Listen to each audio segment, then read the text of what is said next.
So why is communication so important when it comes to interviewing? One of the biggest themes that we discovered was that it was rarely the most qualified or most experienced candidates that got offered the job position. Instead, it was more than often not the candidates that they felt more comfortable with. Okay, look at it this way. Let's imagine 4 graduates go for the same job vacancy. They are all of similar age, they have the same qualifications, and they've got about the same amount of work experience. So which one gets the position? They don't just simply pick a number out of a hat. So what is it that influences how the interviewers make their selection?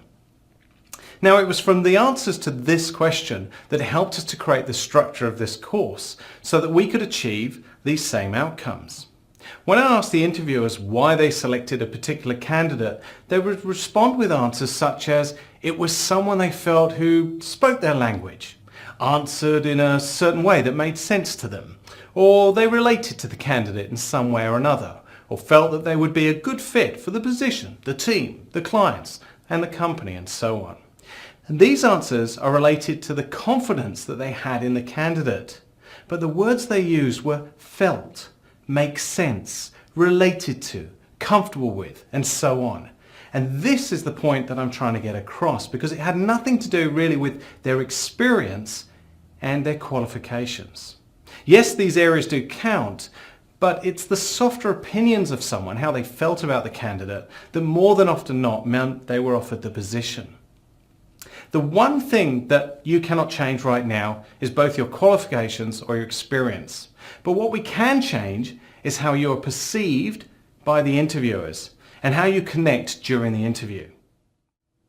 Throughout this course, we're going to be focusing on 6 key areas that you have to be mindful of when completing the course and also during the interview. Number 1 is about mindset. So often than not, I find that when you turn up for the interview, the interviewees are so nervous, they're in the wrong frame of mind, they're just not comfortable in themselves. And I need you to change that. And one of the things is throughout this training course, I'm going to teach you how to look at things slightly differently. Now, number 2 is preparation. It is imperative that we prepare for a meeting. It's not just about preparing how to get there and what time and where the parking is, etc. It's really about preparing yourself by understanding the client, going onto their website, looking at the history of what they've done. And also, we're going to talk about interviewing, finding out who the interviewers are themselves and the importance of that.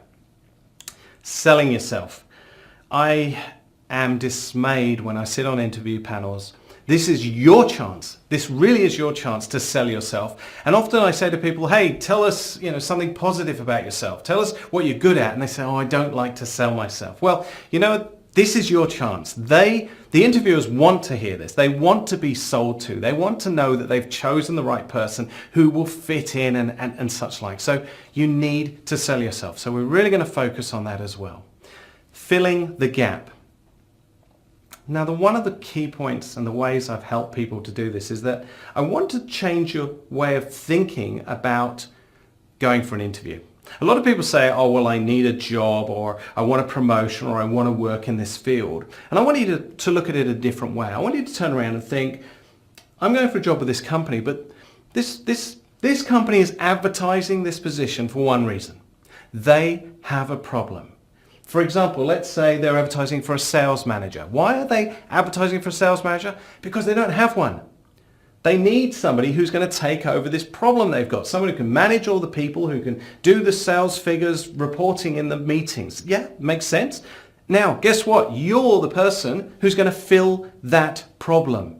So when you go into an interview, stop thinking about what you want and think about how can you help this company? What is the problem they've got and how can you help them? The next thing's about fitting in. It's really important. Often we look at the culture. If you imagine a company like Virgin, and Virgin go for sort of outgoing, fun people who make sure that the customer is number one.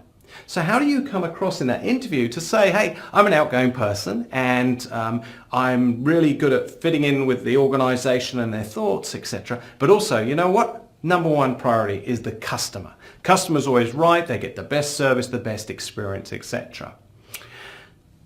Point 5 is about communication. If you are unable to communicate effectively, Wherever I have seen people sitting in an interview, they look away from the candidate, there's no eye contact. I think basically, I'm good at that, and touching their face. So this is why body language and how we connect. I look at you straight in the face. This is about connection. If I started talking like this and my body was wrong, how do you think I'm going to come across very well? So we're going to look at the importance of communication. All right. Now these areas are all so important to you. 6 key areas. This is what we were covering in the course.